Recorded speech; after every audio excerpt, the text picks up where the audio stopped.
মণিমালাস ব্লগে তোমাদের স্বাগত আর অনেক ভালোবাসা। আজকে আবারও একটা ব্লগ ভিডিও নিয়ে তোমাদের সামনে চলে আসলাম।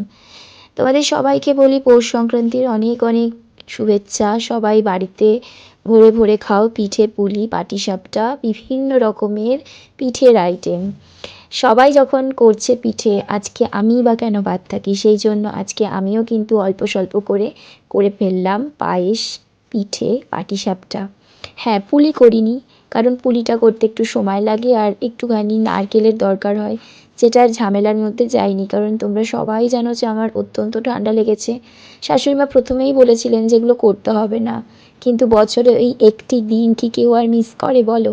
তোমরা হলেও কি করতে? সেই জন্য কষ্ট করে হলেও কিন্তু 4 রকমের আইটেম বানিয়েই ফেললাম। তোমরা পুরো ভিডিও দেখো, একটু স্কিপ করো না, আশা করি ভালো লাগবে। আর তোমাদের বাড়িতেও যারা যারা এই পিঠে পার্বণ যেটাকে আমরা বলি, পৌষ সংক্রান্তির সমস্ত আইটেম করেছো, আমাকে কিন্তু শেয়ার করো, আমিও কিন্তু দেখব। তো যাই হোক, চলো পুরো ভিডিওটা আমরা চলে আসি। দুধের প্যাকেটগুলো ভালো করে কেটে একটা বড় হাঁড়ির মধ্যে চাল দিয়ে নিলাম, কারণ এই দুধ থেকে কিন্তু পায়েস হবে, আবার যে দুধ পিঠে করব সেটাও হবে। তো ভালো করে জাল দিয়ে দুটোকে ডিভাইড করে দিলাম। ছোট হাঁড়ির মধ্যে কিন্তু আমি পায়েস বসিয়ে দিলাম, আর বড় হাঁড়ির জন্য যে দুধ পিঠেটা করব তার জন্য দুধটা কিছুটা ফুটিয়ে রান্না করতে দিলাম। তো তারপর দেখো, ছোট হাঁড়ির মধ্যে এবার আমি চালটাকে ভালো করে ঘি মাখিয়ে দিয়ে দিয়েছি, দুধটাও ফুটে গেছে। এইবার আমি দুটো ব্যাটার রেডি করব, একটা হলো পাটিসাপটার, একটা হলো পিঠের। তো দেখো, আমি জানি যে পিঠে বলো পাটিসাপটা বলো পুরোটাই কিন্তু চালের গুঁড়ো দিয়ে করতে হয়। ও তার আগে একবার বলে রাখি, পুরো জিনিস কিন্তু আমরা কিনে এনেছি, অর্থাৎ কোনো কিছুই বাড়িতে করিনি। মানে চাল ভিজিয়ে গুঁড়ো করে যে, আগে দেখেছি আমার মাকেও করতে দেখেছি, সেরকম ব্যাপার না, পুরোটাই কেনা ছিল। ওদিকে আমার বরমশাই আরেক কীর্তি করেছেন। গুড় আনতে মা বলেছিল, মানে ঝোলা গুড় যেটাকে আমরা বলি, ও তার পরিবর্তে ভুল করে এনেছে আখের গুড়। আবার ওকে বাজারে পাঠানো হলো সেটাকে চেঞ্জ করার জন্য। তো তারপর দেখো, আমি দুটো ব্যাটার রেডি করছি। একদিকে চালের গুঁড়ো আর সামান্য একটু ময়দা দিয়েছিলাম, তা না হলে না আমি পিঠেটা তুলতে পারি না, সেই আটকে আটকে যায়। তো দেখো, এটা পিঠের জন্য আমি রেডি করলাম, আর সামান্য একটু নুন দিয়েছিলাম। আর আরেক দিকে ওই যে গুড় এনেছিল, যেটা মানে পাটালি গুড়, তাল পাটালি, ভালো করে জলের মধ্যে ভিজিয়ে রাখলাম। ওই যে ভিজানো গুড়টা, ওটা দিয়ে বানাবো হচ্ছে পাটিসাপটা।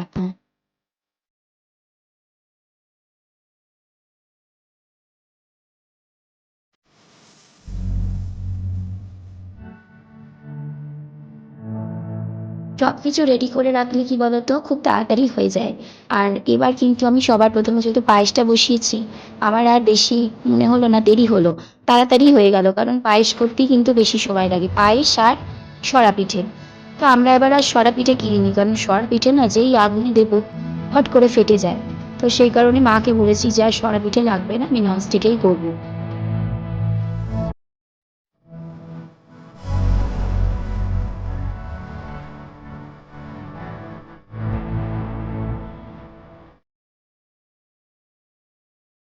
এই ননস্টিকটা কেমন মেজে মেজে না উঠে গেছে। এই ননস্টিকটা খুব সুন্দর ছিল কিন্তু।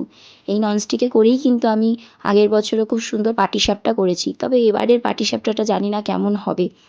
তো দেখো, আমার কিন্তু সরা পিঠেগুলো ভালোই উঠছে। আর ওইদিকে আমার তোজসোনা একদম ব্যস্ত হয়ে গেছে যে মা কী করছে। তবে দুঃখের বিষয় এটা, আমার ছেলে কিচ্ছু মুখে দেয়নি, ও এইসব খায়ই না, কেন জানি না। সব বাচ্চারা যেমন ভালোবাসে, আমিও ভালোবাসতাম কিন্তু ছোটো বয়সে ভীষণ ভালোবাসতাম। ও একদম তার ধারের কাছে না, ওর বাবাও ভালোবাসে না এইসব। ওর বাবা আবার সাদা পায়েস যেটা হয় গুড় ছাড়া চিনি দিয়ে, সেটা আবার খুব ভালোবাসে। তো দেখো, ওদিকে সরা পিঠে হয়ে গেছে, আর এদিকে কিন্তু আমার পায়েসটাও নামিয়ে দিয়েছি, আর বসিয়ে দিয়েছি হচ্ছে দুধ পিঠে যেটা।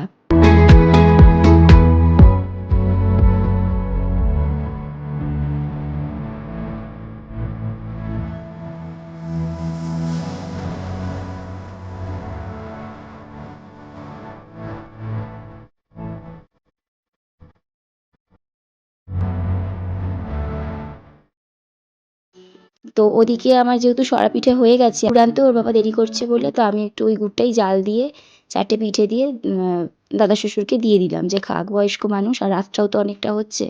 দেখো, এদিকে কিন্তু দুধ পিঠেও আমার রেডি। আর এখন বাকি আছে হচ্ছে পাটিসাপটা।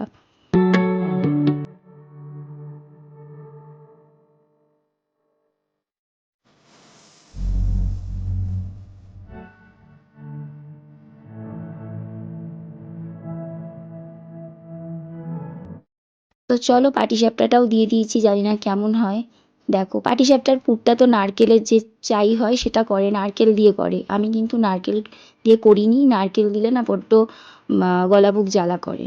তো দেখো আমার কিন্তু সবটাই রেডি, শুধু পাটিসাপটাটা খুব একটা ভালো হয়নি।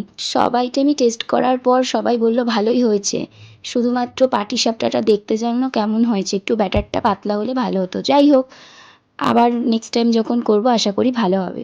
তো তোমাদের আমার এই পৌষ পার্বণের ব্লগটা কেমন লাগলো অবশ্যই জানিও, ভালো লাগলে অবশ্যই লাইক কমেন্ট শেয়ার করো। যারা আমার ইউটিউব চ্যানেল থেকে দেখছো তারা চ্যানেলটাকে সাবস্ক্রাইব করে পাশে থাকা বেল আইকনটা প্রেস করতে ভুলো না। আবার একটা নতুন ভিডিও নিয়ে তোমাদের সামনে চলে আসবো।